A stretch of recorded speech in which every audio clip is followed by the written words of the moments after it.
হলো, আর ছেলেটার বয়স 8 বছর, পানিতে ডুবে মারা গেল। ফকির সাহেব বলছে ইসমে কুছ ভালাই হ্যায়। আচ্ছা ভাই বলেন তো, এখানে এতগুলো মানুষ বসে আছেন, হঠাৎ ধরুন একজন লোকের বাপ মারা গেছে, সে যদি এসে আমাকে বলে স্টেজে এতগুলো লোকের সামনে, হুজুর এইমাত্র আমার আব্বা মারা গেছে, তা আমি যদি বলি বাবা আল্লাহ যা করে ভালোই করেছে, তো এতগুলো লোক একটা করে ঘুষি মারলেই মাল ঢুকে যাবে, কবর আর খুলতে হবে না, ঠিক না বেটি? তো এখন যেই বলেছে ফকির সাহেব ইসমে কুছ ভালাই হ্যায়, ওর মেজাজ আগুন হয়ে গেছে। হ্যাঁ, আমার ছেলে মারা গেছে আর ও বললো ইসমে কুছ ভালাই হয়। বাড়িতে গিয়ে গরু কাটা ছুরি ছিল, ছুরিটায় ধার দিচ্ছে আর গুনগুন গুনগুন করে বলছে ইসমে কুছ ভালাইর স্বাদ মিটিয়ে দেবো। ভালো, ব্যাস করেছে কি, লোকে মনে করেছে 12 বছর বিয়ে করেছে, বাচ্চা কাচ্চা হয়নি, বেটা ছেলে হয়েছে, 8 বছর পরে পানিতে ডুবে মারা গেছে, তাই ছেলের শোকে পাগলা হয়ে গেছে। কিন্তু আদৌ মাল পাগলা হয়নি। করেছে কি, তরোয়ালটা নিয়ে জঙ্গলের ভেতরে চুপ করে বসে আছে। জানে ফকির সাহেব এই জঙ্গলের পাশ দিয়ে ওই মসজিদে জামাতে নামাজ পড়তে যায় 5 ওয়াক্ত, ওর এই জঙ্গল দিয়ে যাবে, একা কোপে ওর ইসমে কুছ ভালাইর স্বাদ মিটিয়ে দেবো বলে ও বেটা তরোয়ালটা নিয়ে চুপ করে বসে আছে। জোহর হয়ে যায়, আসর হয়ে যায়, মাগরিব হয়ে যায়, এশা হয়ে যায়, পরের দিন ফজর হয়ে যায়, ঘোড়ার ডিম ফকির সাহেব জামাতে নামাজ পড়তেই যায়। এবারে পরের দিন বেলা 9টার সময় তরোয়ালটা দূর করে ছুঁড়ে ফেলে দিয়ে ফকির সাহেবকে এসে বলছে, ফকির সাহেব বলছে কি, জামাতে নামাজ পড়ার ফজিলত জানা আছে? ফকির সাহেব বলছে হ্যাঁ। কালকে জোহর আসর মাগরিব এশা আজকের ফজর জামাতে নামাজ পড়তে যাওয়া হয়নি কেন? ফকির সাহেব বলছে ইসমে কুছ ভালাই হ্যায়। হাসি পেল আপনাদের। এবার খুলে বলি, এই জলসার সঙ্গে আজকের এই জলসার সঙ্গে এই গল্পটার মিল আছে। আজ থেকে 1 বছর আগে যখন জলসায় দেবে বলে কমিটি ভাইরা যখন উঠে পড়ে লেগেছিল, চাঁদা কালেকশন করছিল, জলসা হবে 6ই চৈত্র, আর 6ই চৈত্র নাকি ভুল বলছি, 6 চৈত্র জলসা উত্তর বাগন্ডি গ্রামে, ইসমে কুছ ভালাই হ্যায়। সারা বছর ধরে চাঁদা কালেকশন করেছে জলসার প্যান্ডেলের জন্য, মাইক, জলসার প্যান্ডেল, বাঁশ টাঁশ সব খাটানো কমপ্লিট, ইসমে কুছ ভালাই হ্যায়। সকাল থেকে রান্না বাড়ির পরিকল্পনা চলছে, জলসা হবে, মাইক টাইক সব সেটিং হচ্ছে, ইসমে কুছ ভালাই হ্যায়। বিকেল বেলা পানি এসে গেছে, ইসমে কুছ ভালাই হ্যায়। আমার আল্লাহ পাক কোরআনে বলছে গো বাবা, আমার আল্লাহ পাক কোরআনে বলছেন 5টা জিনিস বান্দা কারোর বলার ক্ষমতা নেই। 1 নাম্বার হলো কিয়ামত কবে হবে বান্দা কেউ জানো না, কোন মেঘে কতটা পানি বর্ষণ হবে তোমরা কেউ জানো না, ওয়াইনাসিলুল গাইস, কোন মেঘে কতটা পানি বর্ষণ হবে বান্দা কারোর বলার ক্ষমতা নেই, ঠিক না বেটি?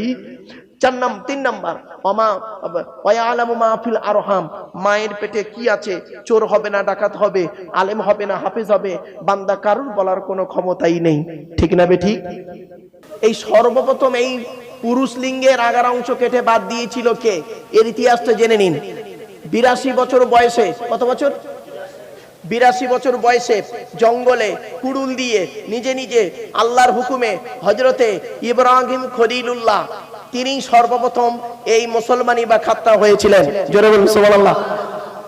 আচ্ছা, এর মধ্যে বিজ্ঞান কি বলছে দেখি, মেডিকেল সায়েন্স কি বলছে? মেডিকেল সায়েন্স বলছে কোন পুরুষ যদি তার আগার লজ্জাস্থানে আগার চামড়া কেটে যদি বাদ দেয়, ওই পুরুষটা 3টে রোগ থেকে বেঁচে থাকতে পারবে। 1 নাম্বার সিফিলিস বলে একটা রোগ আছে, ওই রোগ থেকে বেঁচে থাকতে পারবে। 2 নাম্বার গনোরিয়া বলে একটা রোগ আছে, ওই রোগ থেকে বেঁচে থাকতে পারবে। 3 নাম্বার লজ্জাস্থানের ক্যান্সার থেকে বেঁচে থাকতে পারবে। ভাবতে পেরেছেন? আমরা তো কোনোদিন এগুলো ভাবিনি, এগুলো কোনোদিন ভাবিনি, ওই সুন্নত বলেই চালিয়ে দিয়েছি। চলুন এগিয়ে যাচ্ছি। তো বিশ্ব যিনি সৃষ্টিকর্তা, সৃষ্টিকর্তার পরিচয় হলো মোট 4টি। কি কি? সৃষ্টিকর্তা নিজেই বলছেন কুল। হ্যাঁ, একটা মুসলিম আর অমুসলিমের পার্থক্য কতটুকু আজ আপনাদের বলে যাচ্ছি অন ক্যামেরাতে, বাড়িতে গিয়ে ভাববেন। একটা মুসলিম আর অমুসলিমের পার্থক্য হলো অ্যাপোস্ট্রফিস এস। কি বললাম? অ্যাপোস্ট্রফিস এস। কিরকম? অমুসলিম ছেলেটার বিশ্বাস হলো everything is god, everything is god, প্রত্যেক বস্তু হলো খোদা। তার মতে চন্দ্র খোদা, সূর্য খোদা, গঙ্গা খোদা, বড় বৃক্ষ খোদা, কোন প্রাণী খোদা, সেই হিসেবে তারা পুজো অর্চনা আরাধনা উপাসনা করে। Everything is God. আর মুসলিম ছেলেটার বিশ্বাস হলো everything is God's, everything is God's. প্রত্যেক বস্তু হলো খোদার, চন্দ্র খোদার, সূর্য খোদার, গঙ্গা খোদার, তুমি খোদার, আমি খোদার। কুল হুয়াল্লাহু আহাদ, জোরে বলুন। তাই সৃষ্টিকর্তা বললেন আল্লাহর পরিচয় হলো চারটি। কি কি? এক নাম্বার, আল্লাহ বললেন কুল, নবী তুমি বলো, হুয়াল্লাহু আহাদ, আল্লাহ হলেন একক। দুই নাম্বার, আল্লাহুস সামাদ, আল্লাহ হলেন অমুখপেক্ষী, আল্লাহ কারোর মুখপেক্ষী নন, সারা পৃথিবী তার মুখপেক্ষী।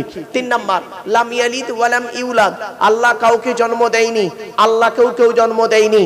চার নাম্বার, ওয়ালাম ইয়াকুল লাহু কুফুয়ান আহাদ, তার সমকক্ষ কেউই নেই। কি বললাম? তার সমকক্ষ কেউই নেই। এটা মাথায় রাখুন। এই হলো আল্লাহর মোট চারটে পরিচয়। এবার আসছি নবীদের পরিচয়। নবীদের পরিচয় হলো মাত্র তিনটি। কয়টা? তিনটি। কি কি? এক নাম্বার, যিনি নবী হবেন তার চরিত্র উত্তম হতে হবে। পৃথিবীতে যত নবী এসেছেন প্রত্যেক নবীর চরিত্রকে সৃষ্টিকর্তা উত্তম করে পাঠিয়েছে, জোরে বলুন সুবহানাল্লাহ। কোন নবীর চরিত্র খারাপ নয়। দুই নাম্বার, যিনি নবী হবেন তার উপরে আল্লাহর তরফ থেকে ওহী নাযিল হতে হবে। তিন নাম্বার, যিনি নবী হবেন তার দ্বারাই অলৌকিক ঘটনা ঘটতে হবে, একটা হোক বা 50টা হোক।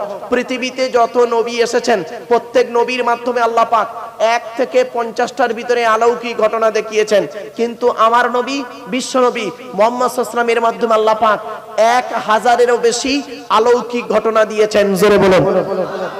সেই 1000 অলৌকিক ঘটনার ভিতরে সর্বশ্রেষ্ঠ হলো এই কোরআনুল কারীম নাযিল করা, জোরে বলুন। এই কোরআনকে নিয়ে সারা পৃথিবী গবেষণা করলো, মুসলমান কিন্তু আমরা এই কোরআনকে নিয়ে গবেষণা করতে পারলাম না। এটাই বড় দুঃখ। চলুন এগিয়ে যাচ্ছি। আমরা যে নবীর উম্মত তার নাম কি? মুহাম্মদ সাল্লাল্লাহু আলাইহি ওয়াসাল্লাম, তাই তো নাকি? আচ্ছা, তিনি কোন বংশে জন্মগ্রহণ করেছেন? কুরাইশ। কুরাইশটা কে? চলুন শুনে যান। তবে সুবহানাল্লাহ একটু জোরে বলতে হবে, মনে থাকবে? আচ্ছা চলো। মুহাম্মাদের বাপের নাম আব্দুল্লাহ, আব্দুল্লাহর বাপের নাম আব্দুল মুত্তালিব, আব্দুল মুত্তালিবের বাপের নাম আব্দে মান্নাফ, আব্দে মান্নাফের বাপের নাম হাশেম, হাশেমের বাপের নাম কুসাই, কুসাইয়ের বাপের নাম কিলাব, কিলাবের বাপের নাম মুররা, মুরার বাপের নাম লুবাই, লুবাইয়ের বাপের নাম কাব, কাবের বাপের নাম গালিব, গালিবের বাপের নাম ফিগির, ফিগির থেকে কুরাইশ বংশ এসেছে। নবীর